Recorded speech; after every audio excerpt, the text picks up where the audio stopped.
I was also coming to ask you that. It's a pertinent issue right now, and one of your competitors actually was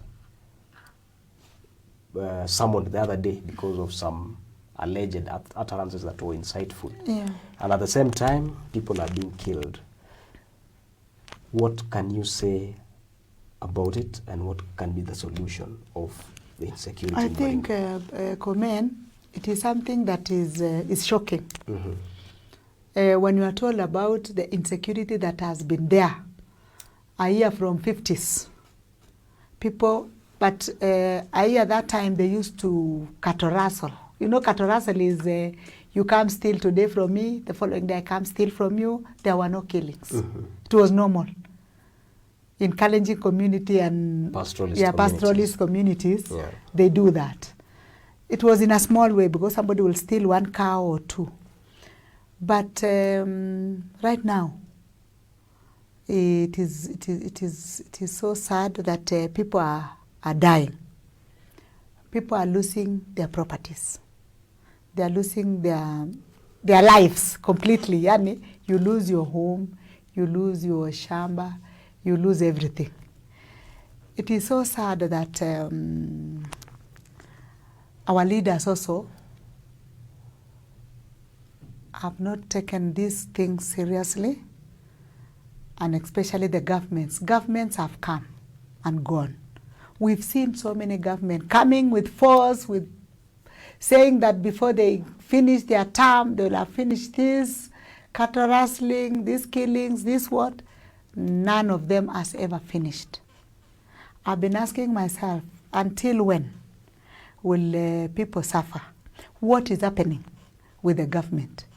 Has it been defeated? That is our question. When all these things happen, it affects our education, which is also my key point when I become the women rep.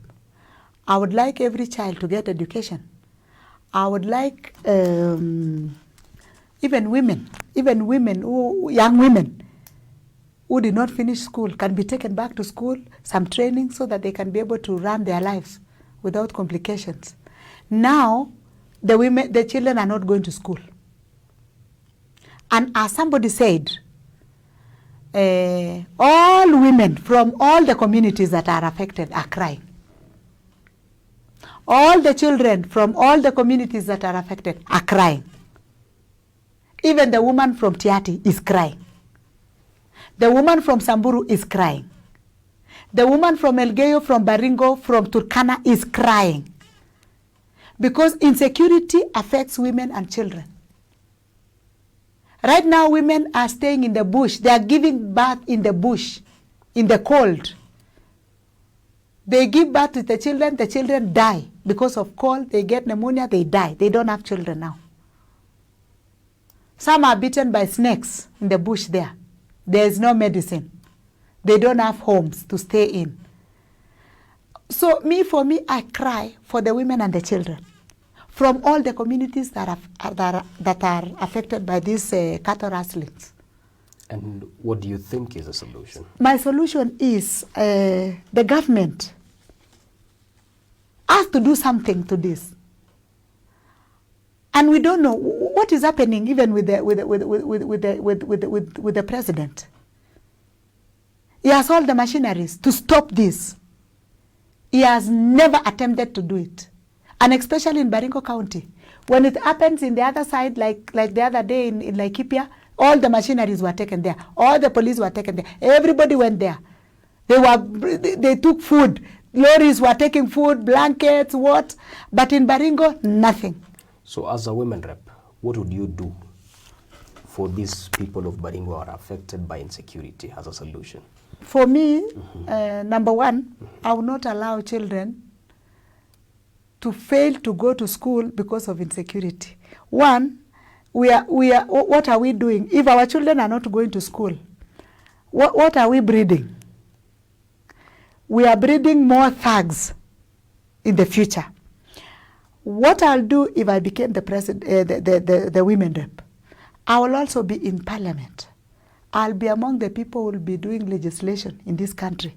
We will even change the laws if it has to be changed to suit to make sure that this insecurity menace is stopped once and for all. Of course, we have to push the government as the leaders of Baringo County. Most of the leaders in parliament now are not saying anything. I've never seen one talk about security in the parliament. So me, if I go there, I think I'll be the most vocal to make sure that if the laws will be changed, if there will be anything to be done, I will do whatever it takes to make sure that these insecurity matters come to an end once and for all. Of course, you as a person may not have powers. I may not have powers alone to do it. Because if we had powers, even now, we would have stopped it. Because if you look at all the clips, I think I'm the most vocal one when it comes to insecurity matters. I've been talking about it like every day. Because I feel the pain. I feel the pain when I see the women going without food, children going without food, children not going to school. I mean, people suffering in the bush, it pains me. But I don't have the powers right now. But my cry is to the government. Because they are still there, there will still be a government until after election. I want to ask the government to go and assist these people who are suffering right now. They don't have food. Let them be given even food for the time being. Let it be given shelters. Let the children who are supposed to be doing exam, because I don't know how they will do exam. Others are studying, they are not studying. Their schools have been affected. They don't go to school. So what has the government done to make sure that these children have a place to study, to make sure that this place will have a place to sit for their exams? And even if they sit for the exam, they've been out for long.